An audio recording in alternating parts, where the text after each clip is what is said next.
Ils voulaient prouver qu'ils n'étaient pas idiots, mais ce pari va devenir leur plus grande humiliation. Dans le même village entouré de baobabs majestueux, là où le soleil colore la terre d'un rouge chaleureux, vivaient toujours les trois amis dont tout le monde parlait. Depuis l'histoire du puits, leur réputation n'avait fait qu'empirer. Partout où ils passaient, les murmures les suivaient.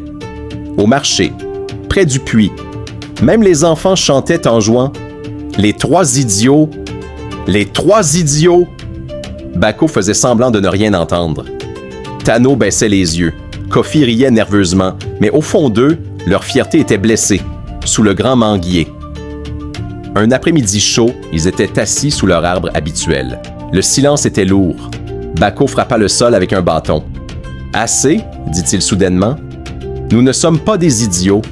Nous devons prouver au village que nous sommes courageux et intelligents. » Tano hocha la tête immédiatement. « Oui, prouvons-le. » Kofi leva les yeux vers le ciel. Peut-être qu'un exploit spectaculaire changerait tout. Il réfléchissait intensément. Pour une fois, la vieille case abandonnée. Au même moment, au marché, des anciens discutaient d'un sujet bien connu. Au bout du village se trouvait une vieille case abandonnée. Elle était fissurée, sa porte grinçait au moindre vent, et personne n'osait y passer la nuit.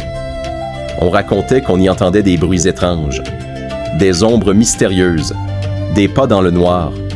Certains disaient qu'elle était hantée. Bako, qui passait par là, entendit la conversation. Ses yeux brillèrent. Il retourna vers ses amis en courant. « J'ai trouvé le pari public. » Le lendemain, en plein centre du village, Bako monta sur une pierre pour attirer l'attention. « Écoutez tous !» cria-t-il. Les conversations cessèrent. Cette nuit, l'un de nous passera toute la nuit dans la vieille case abandonnée. Un silence de surprise parcourut la foule. Même les enfants cessèrent de jouer. Le chef du village s'avança lentement. « Et si vous réussissez ?» demanda-t-il calmement. Bako répondit fièrement. « Alors vous retirerez notre surnom. » Le chef réfléchit, puis déclara « Et si vous échouez, vous devrez admettre devant tout le monde que vous méritez ce nom. » La foule murmura. Bako hésita une seconde, mais son orgueil parla plus fort. « Nous acceptons. » Le tirage au sort.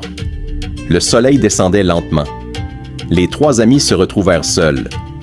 Aucun d'eux ne voulait vraiment passer la nuit dans cette case. Ils décidèrent de tirer au sort.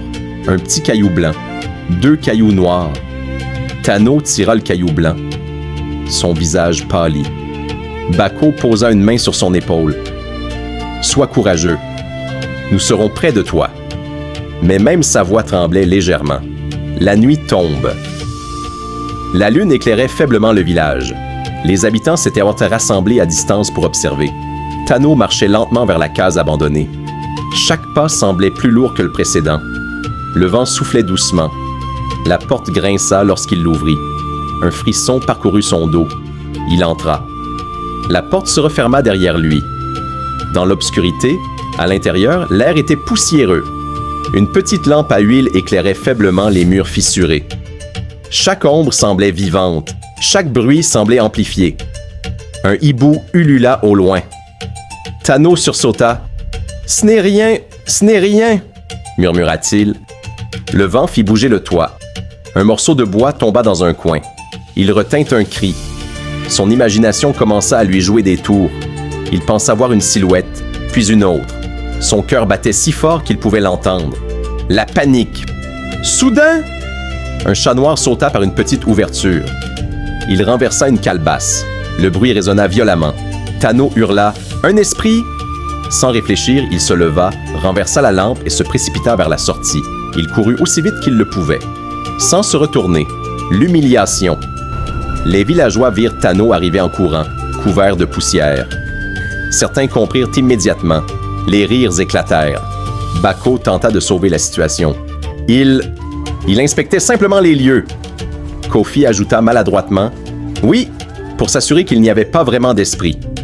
Mais la foule riait encore plus fort. Le chef leva la main pour demander le silence.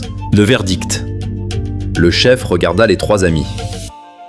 Le courage ne se proclame pas, il se démontre. Un long silence suivit. Puis, doucement, les enfants recommencèrent à chanter. Les trois idiots. Cette fois, même les adultes reprirent en souriant. Bako baissa la tête. Tano évita les regards. Kofi soupira. Le lendemain matin, sous le manguier, les trois amis étaient assis.